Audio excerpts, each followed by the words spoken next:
The Owl House Season 2 finale, King's Tide, left us with some burning questions about the magic of this world, and where it comes from, and how it works, and its effects on things.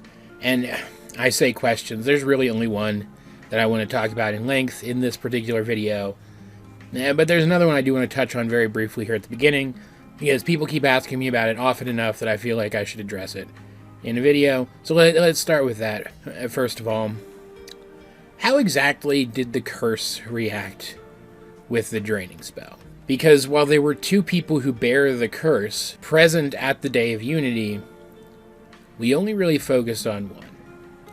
And that would imply that that one person was the only one who was in any more danger than any other witch with a sigil. But we can't know that for sure. It's possible that we didn't focus on Lilith because we're supposed to be surprised later on when we find out that she suffered some serious harm from the interaction between the spell and her curse. However, just very briefly getting it out of the way, I don't think that's the case. Specifically because the reveal of the captured Lilith happens after Ida's curse starts reacting poorly with the spell. Her gross curse-associated darkness has already started bubbling up her arm. But we don't see any indication that something like that is happening to Lilith. And again, it's possible they're just hiding that, but I feel like if that were a concern, they would have at least hinted at it here to set that up for later. Instead, I think it's the specific interaction between Ida and the casting of the spell that caused her curse to react in that way. And so Lilith doesn't have to worry about that kind of thing. Or another thought that I had that I find pretty unlikely, but it's possible nonetheless. We think at this point that the Collector got his name, the Collector, possibly from the fact that he likes to collect creatures.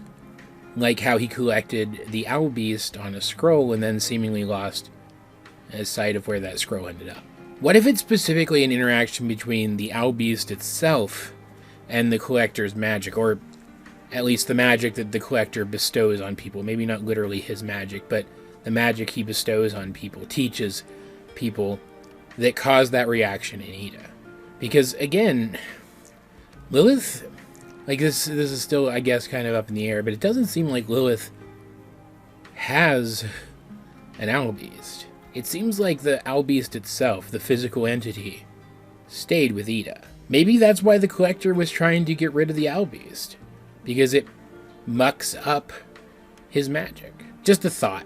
Again, I don't think anything's going to come of it, but it would give the Owl Beast some greater purpose in the story, I guess, as it might be able to in some way weaken the Collector and make him possible to defeat. More interestingly, though, people who watched the episode have been pointing out that we see 3 instances of what seems to be circular glyph-based magic that don't really seem to line up with the glyphs that we've been introduced to so far, and that's the Day of Unity spell itself, the sigil that appears beneath King and the Collector's spyglass thingy when the Collector is being released, and of course, King's collar, or rather the symbol on it. Because recall, it's also the symbol that was placed on the ground beneath where his egg was left. Another large circular glyph etched into the ground. And we do know now that that symbol had a magical property. It protected King from being seen by the Collector, which means that the relatively short period of time that he wasn't protected by it, the Collector just didn't happen to find him, and the rest of that time, he was literally protected by it. The Collector would have gone after him otherwise. And I'm really kind of angry in that hyperbolic, I'm not really serious kind of way that I get angry sometimes at these shows, because I was seriously going to do a theory that basically stated all of that, and I just didn't get it done in time before the finale came out, because I didn't know the specific function of the glyph. I assumed it was a glyph, but I wasn't sure of its function, so I'm like, they probably won't confirm what it is by the end of the season, and they did anyway. But it's cool. It proves that there is glyph-based magic out there that isn't part of the glyph system that Luce has been learning. Specifically, glyph magic that comes from another source than the Titan-based ecosystem of the Boiling Isles. This suggests to me that that other magic must come from the Collector. even the glyph, or rather the principles behind the glyph that hid King from him. After all, based on the way that the collector says that he wanted to play with King for a very long time, suggests that he and the Titan used to play together. And we do know that King has some inherent magical ability because he can do those sound-based cries and stuff. Wouldn't it make sense then if, seeing that and finding it interesting, the collector took a liking to this massive, powerful Titan that seemed compatible with his magic, and so taught it to him in some limited capacity, the same way that he claims to have taught Bellows magic that's stronger than anyone's? Because while my knowledge of this show isn't as encyclopedic as my knowledge of, like, Steven Universe, for example, I don't recall, and I did just do a rewatch recently, so I trust my memory fairly well in this matter. I don't recall King ever trying to use a glyph.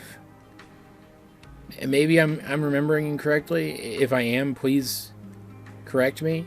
But I don't remember him ever trying to use a glyph. I think it's possible that he could. And even if he has tried in the past and failed, maybe that failure came from the fact that he hadn't addressed his connection to the Titan yet. Maybe now that he has, he'd be able to, since those specific glyphs, the ones that Luce is learning, come from the ecosystem around the Titan itself. They come from the Titan.